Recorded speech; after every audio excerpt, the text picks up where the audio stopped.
Welcome to the 100th episode of Forensic Science That. And here's your host, Nick Sheptak. Oh, hello. 100 episodes. That's a lot. Well, over the course of the past 7 years, we at Forensic Science That have delved into every single aspect of forensic science. From odontology to toxicology to zoology, we've done it all. Now today, we've asked you, the viewers, to give us your 3 favorite segments of forensic science that we have them for you here today. And now, the number 3 favorite all-time episode of Forensic Science That, the You Need Gloves episode, from May 15th, 1991. It all started a little something like this.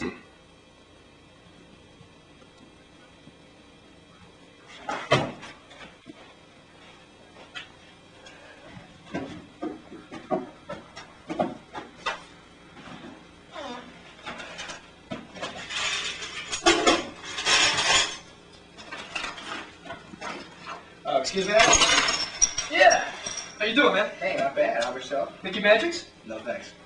What are you doing over here, man? Oh, I was doing some reading, actually. I've got a 14-year-old real hell child. Got some teen tips here. Alright, well, is that your teen tips book? Not exactly, but you know. Borrow here and there, you know? Let me tell you something. Looks to me that you're robbing the place, man. Robbing, that's Yeah. such a negatively connotated term, isn't it? Just admit to it, man. Alright, I was robbing. Alright. Well, I can tell right off the bat you're not a very good robber. But, I'm not here to help you out, alright? Alright, I'm not. Let me tell you. You know what's the first thing you need? What's that? It's a little something we like to call gloves. Gloves? Yeah. Let me tell you all Okay. about it.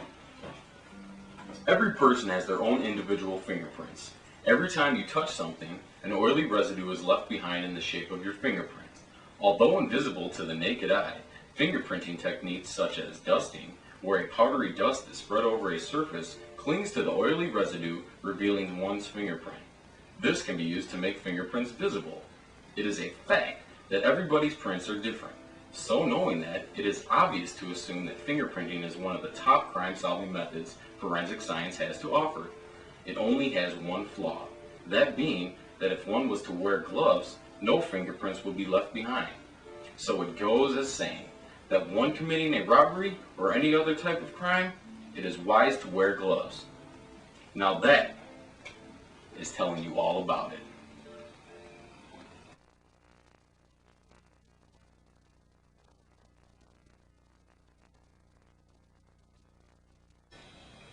And he was never, ever caught.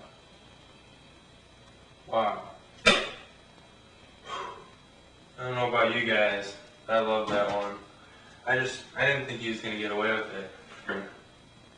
Alright, well, on to number 2. Most popular segment of Forensic Science That. August 17th, 1995. Christian Bobadilla and Ted Harrison in. You better not leave that bloody rag in the forest. I'll start something like this.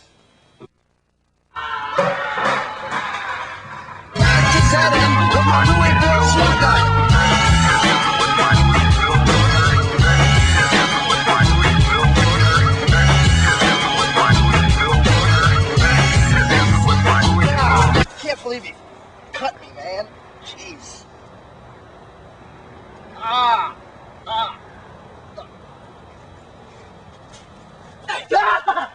Don't you know anything about forensic science, man? No.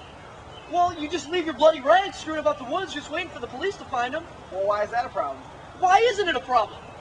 Well, I saw this one movie one time where Vin Diesel hit some guy with Oh, a bat and Vin threw it away. Diesel. He didn't get in trouble. Well, you're not Vin Diesel, are you? No. No, you're not. Would you like to learn a little bit more about forensic science? Would you tell me all about it? I will tell you all about it. Blood is the fluid that circulates throughout the body by way of the heart, arteries, veins, and capillaries. Blood can also become a method used to identify the suspect or suspects of a crime. Everybody has their own unique type of blood that not only falls into the category of the ABO identification technique, but also has its own DNA code. DNA, or deoxyribonucleic acid, is is a genetic code that defines the characteristics of each living thing. If one were to leave his or her blood at the scene of a crime, all the forensic scientist would have to do is run a few samples on the blood. Now DNA fingerprinting is not advanced enough to identify a victim of it on its own, but it can help narrow down the field of victims, and it can be used alongside other evidence in a court of law to prove one's guilt. In short, although blood is not a foolproof method for finding criminals, it is still a method, and any criminal would do best not to leave it at the scene of the crime. Now that's telling you all about it. So what do you think about that? Well, damn, now I know. Thanks, forensic science. Christian went on to kill 15 more people without ever having been